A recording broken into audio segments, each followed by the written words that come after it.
Баршаңызға қайырлы күн. Бүгін сіздерге синнабонның рецептісімен бөлісетін боламын. Өте дәмді, керемет болып шығады. Міндетті жасап көріңіздер. Ең қарапайым жолы.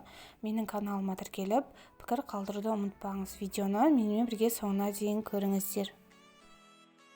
Ең алдымен жылы сүтке қантымызды қосамыз. Және шым-шым тұз саламыз. Бір ас қасық ашытқымызды қосамыз. Және де ерітілген сары майымызды қосамыз. Соңында бір жұмыртқаны саламыз және барлығын жақсылап венчикпен араластыратын боламыз. Қантымыз ерігенше бір қоспа болғанша дейін араластырамыз.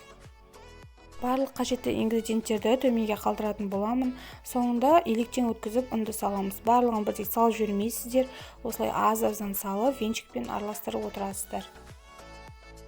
Ылғи да ұнды салғанда електен өткізіп салыңыздар, сол кезде керемет көтерілетін болады. Сонан кейін қасықпен араластырамыз және соңында қолымызбен осындай қамыр жасайтын боламыз. Қамырымыз жұмсақ болып шығады және целлофан кигізіп 2 сағатқа жылы жерге қойып қоямыз. Енді помадкасын дайындаймыз бетіне жағатын. Ол үшін қаймағымызға 2 шай қасық қантты қосамыз және қант ұнтағын осындай ситодан өткізіп салатын боламыз. Барлығын салып болған соң, осылай біркелкі болғанша араластыратын боламыз. Осы кезде біздің қамырымыз көтеріледі. Неке осындай томпайып, жұмсақ болып көтеріледі. Енді осыны кішкене ұн сеуіп жаятын боламыз. Енді қамырын жаямыз. Қамырын жайғанда қатты баспайсыздар. Оқтаумен жаймен ғана біркелкі қылып жаюларыңыз қажет. Және видеодағыдай 2 шетін қайырып, және тағы да 2 қарама-қарсы бетін қайырып, 4 бұрышта қамыр жаятын боламыз. Оқтауда жаймен ғана басып, 4 бұрышта қамыр жаюға тырысыңыздар.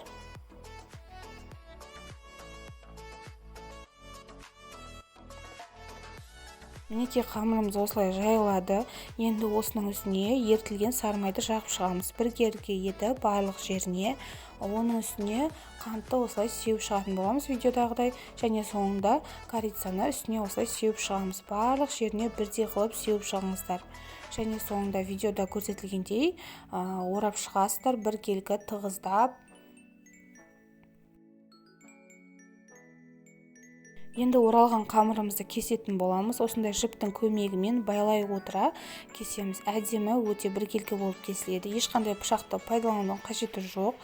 Осы әдісті қолдансаңыздар болады. Мен ылғи да осы әдісті қолданамын. Сіздерге кеңес беремін. Барлығын бірдей қылып, бірдей көлемде кесіп аламыз. Мінекей мен барлығын кесіп алдым. Енді пергамент жайылған табаға салатын боламыз. Арасын жақындатпаңыздар. Піскеннен кейін олар үлкейетін болады. Енді 180 градусқа 30-40 минутқа пісіріп аламыз. Мінекей біздің синнабондарымыз пісті. Қараңыздар, өте керемет, өте әдемі болып шығады. Енді кішкене сәл-пәл суығаннан кейін үстіне помадкасын жағатын боламыз. Оның 2 түрлі әдісі бар, яғни мен оны сіздерге төменде описание қалдырамын. Мен ең қарапайым әдісін қолдандым. Видео ұнаса, менің каналыма тіркеліп, пікір қалдыруды ұмытпаңыз. Ас болсын.